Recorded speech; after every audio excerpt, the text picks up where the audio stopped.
Welcome friends. இன்றைக்கி நம்ம retro ரெசிபீஸில் ரொம்ப யூஸ்ஃபுல்லான ஒரு அப்லோட் பார்க்க போகிறோம். ஆமாங்க, இரும்பு வானொலி இல்லை சட்டியை எப்படி பழக்கிறதுன்றதை பார்க்கலாம். புதுசாக சீசன் பண்ண அதே அயன் கடாயில் ரவா கேசரியும் பண்ணி பார்க்கலாம் வாங்க. ஃபஸ்ட்டு எப்படி அதை செலக்ட் பண்ணுறதுன்னு பார்க்கலாம். நீங்கள் கடையிலேயே போய் வாங்குறதா இருந்தால் இந்த மாதிரி அடி கனமான ஒரு வானொலியாக பார்த்து வாங்குங்க. தூக்கி பார்த்தீங்கன்னா நல்ல வெயிட் இருக்கும். துரு இருந்தால் பரவாயில்ல. அவங்க டேமேஜ் ஆகாமல் இருக்கிறதுக்கு ஒரு எண்ணெயை தடவி வச்சுருப்பாங்க.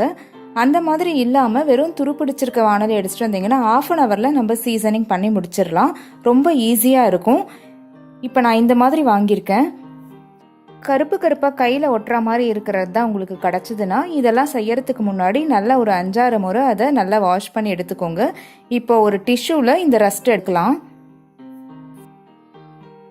அந்த துருவை நல்லா ஒரு 2-3 வாட்டி டிஷ்யூ பேப்பரில் தொடச்சிட்டு அதுக்கப்புறம் மைல்டான டிஷ் வாஷ் லிக்விடோ சோப்போ போட்டு நம்ம வாஷ் பண்ணலாம். ஒரு இடம் விடாமல் நல்லா வாஷ் பண்ணுங்கள். இந்த சைட்ஸில் அதே மாதிரி கவுத்து போட்டு பின்னாடி அந்த வளையம், அதாவது காது பிடிக்கிற இடத்துல எல்லா இடத்துலையுமே வாஷ் பண்ணணும். நீங்கள் இதெல்லாம் பண்ணுறதுக்கு முன்னாடி தான் நான் சொன்னேன், நல்லா ஒரு 5 or 6 டைம்ஸ் நீங்கள் வாஷ் பண்ணி பார்த்தீங்கன்னா கருப்பாக கையில் ஒட்டுறது போயிடும். நான் அதுக்கு அடுத்தது இந்த மாதிரி இருக்க வானொலியை தான் நான் செலக்ட் பண்ணி வாங்கிட்டு வந்தேன். ரொம்ப முக்கியமானது கனமாக இருக்கணும் இதில். இப்போ பாருங்கள், கையில் எதுவுமே ஒட்டலை. கொஞ்சம் மினுமினுப்பு உங்களுக்கு அந்த வானொலியில் தெரியும், இரும்போட மினுமினுப்பு. உங்களுக்கு இந்த மாதிரி வெளுப்பாக வரலை அப்படின்னா நீங்கள் அரிசி கஞ்சி அதில் சேர்த்து ஒரு 4-5 நாள் கொதிக்க வச்சு எடுத்து வச்சுக்கலாம்.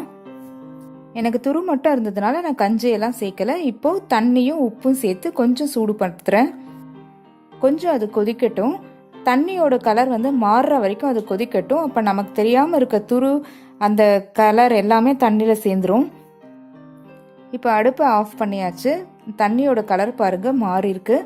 இந்த தண்ணியை நம்ம டிஸ்கார்ட் பண்ணிடலாம். இப்போ நமக்கு சூப்பராக ரெடி ஆயாச்சு பாருங்கள். இதை நீங்கள் டைரெக்டாக அப்படியே குக் பண்ணலாம். ஆனால் குக் பண்ணுற பொருளில் ஒரு மெட்டல் ஸ்மெல் வரும், அந்த இரும்பு வாசனை வரும். அதை அவாய்ட் பண்ணுறதுக்காக இன்னும் ஒரே ஒரு ஸ்டெப் பண்ண போகிறோம். அதுக்கு முன்னாடி வேறு எந்த இடத்துலையாவது கலர் வருதான்றதை நான் செக் பண்ணிக்கிறேன். ஒரே 1 டீஸ்பூன் நான் தேங்காய் எண்ணெய் சேர்த்துருக்கேன். இது அப்படியே அந்த வானொலி ஃபுல்லாக ஸ்ப்ரெட் பண்ணி விட்டுக்கோங்க. நீங்கள் துணியிலையும் செய்யலாம், இல்லைனா ஃபோர்க்கில் ஒரு வெங்காயத்தை குத்தி அப்படியும் செய்யலாம். ஒரு இடம் விடாமல் அதை பரவி விட்டுக்கோங்க. நீங்கள் அந்த கைப்பிடி எல்லா இடத்துலையுமே கூட பரவலாம். இது அப்படியே ஒரு லேயர் மாதிரி ஃபார்ம் ஆகிடும். நான்ஸ்டிக் மாதிரி நமக்கு ஒர்க் ஆகும். இப்போ இந்த எண்ணெய் அப்படியே ஒரு 5 மினிட்ஸ் விட்டுருங்க.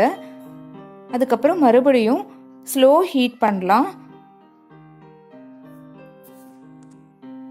1 டேபிள் ஸ்பூன் அரிசி மாவு சேர்த்துருக்கேன். அதை நல்லா இப்படி நம்ம பரட்டி விட்டுக்கலாம். எல்லா இடத்துலையும் படுற மாதிரி பரட்டி விட்டுக்கலாம். அது அந்த எண்ணெயையும் எடுத்துரும். அதுலேருந்து வர அந்த மெட்டல் ஸ்மெல்லும் நமக்கு கொஞ்சம் கொஞ்சமாக போயிடும். அதுக்காக தான் இந்த ஸ்டெப் பண்ணுறோம். ஸோ ஸ்கிப் பண்ணாதீங்க. இப்போ அந்த அரிசி மாவோட கலர் பாருங்கள் கொஞ்சம் மாறி இருக்கு. நல்லா பரட்டிட்டு ஸ்டவ் ஆஃப் பண்ணிவிடுங்க. ஸ்லோ ஹீட் மட்டும்தான் நம்ம ஒரு 5 மினிட்ஸ் பண்ணோம். இப்போ இந்த மாவையும் நம்ம தூக்கி போட்டுடலாம், யூஸ் பண்ண முடியாது. இப்போ இதில் நான் ரவா கேசரி பண்ண போகிறேன். நான் அதுக்காக நெய் சேர்த்துருக்கேன் 1 டீஸ்பூன். கொஞ்சம் முந்திரி பருப்பையும் சேர்க்குறேன். இரும்பு வானொலின்றதுனால சீக்கிரமாக சூடேறும். ஸோ நம்ம குக் பண்ணுறது எல்லாமே சீக்கிரமாக பண்ணுற மாதிரி இருக்கும். வறுபட்டதும் எடுத்துக்கலாம். இப்போ நீங்கள் புகை வர்றது தெரியும்னு நினைக்கிறேன். ஒரு 2-3 நிமிஷம் கூட ஆகலை, எப்படி புகை வருது பாருங்கள். அவ்வளோ ஹீட் ஆகும். குயிக்காக பண்ணி முடிக்கலாம். இப்போ நான் இதில் ஒரு 1/2 கப் ரவை சேர்த்துருக்கேன். அதை நல்லா வறுத்து எடுத்துக்கிறேன். நல்லா நெய் வாசனை வருது. நான் அந்த அரிசி மாவில் கோட் பண்ணி அதை க்ளீன் பண்ணதுனால நமக்கு இதில் கண்டிப்பாக அந்த மெட்டல் ஸ்மெல்லாம் வரவே வராது. இப்போ ஒரு பிஞ்ச் ஃபுட் கலர் சேர்த்துக்கிறேன். நீங்கள் வேணா ஸ்கிப் பண்ணிடலாம். குயிக்காக பண்ணுற மாதிரி இருக்குது பாருங்கள். நல்லா வறுபட்டதும் நான் ஒரு 1/2 கப் தண்ணியை நல்லா கொதிக்க வச்சுருக்கேன். அந்த சூடாக இருக்க தண்ணியவே இப்போ இந்த ரவையில் சேர்க்கலாம். நீங்கள் சுட சுட தண்ணியை சேர்க்கும் போதே ரவை நல்லா வெந்துடும்.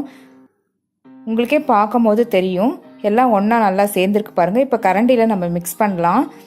கொஞ்சம் கூட அடியில் ஒட்டவே ஒட்டாது. நீங்கள் நான்ஸ்டிக் யூஸ் பண்ணுறவங்களா இருந்தால் உங்களுக்கு நல்ல டிஃப்ரென்ஸ் தெரியும். அது மாதிரியே இருக்கும். பாருங்கள் ரவை எவ்வளோ சீக்கிரம் வெந்துடுச்சுன்னு. இப்போ இந்த பதத்துக்கு வந்த உடனே நான் அதில் 1/2 கப் சர்க்கரையை சேர்க்குறேன்.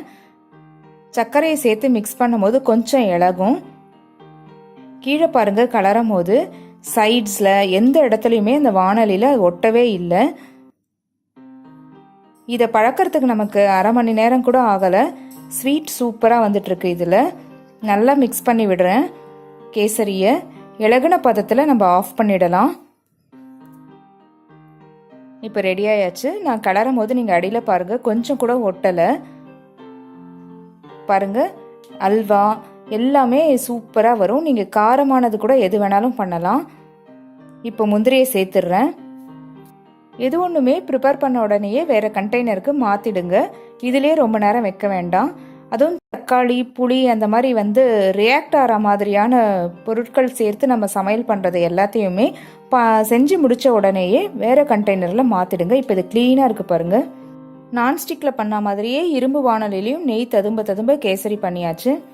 இவ்வளோ ஈஸியாக இரும்பு வாணலியை பழக்கிறது உங்களுக்கு யூஸ்ஃபுல்லாக இருக்கும்னு நம்புகிறேன். இது பிடிச்சிருந்தா லைக் பண்ணுங்கள். நம்ம சேனலை மறக்காமல் சப்ஸ்கிரைப் பண்ணிக்கோங்க. பக்கத்தில் இருக்க பெல் பட்டனும் ஆன் பண்ணிக்கோங்க. அப்போ எல்லா அப்டேட்ஸும் உங்கள் நோட்டிஃபிகேஷனுக்கு உடனே வந்து சேரும். தேங்க்யூ.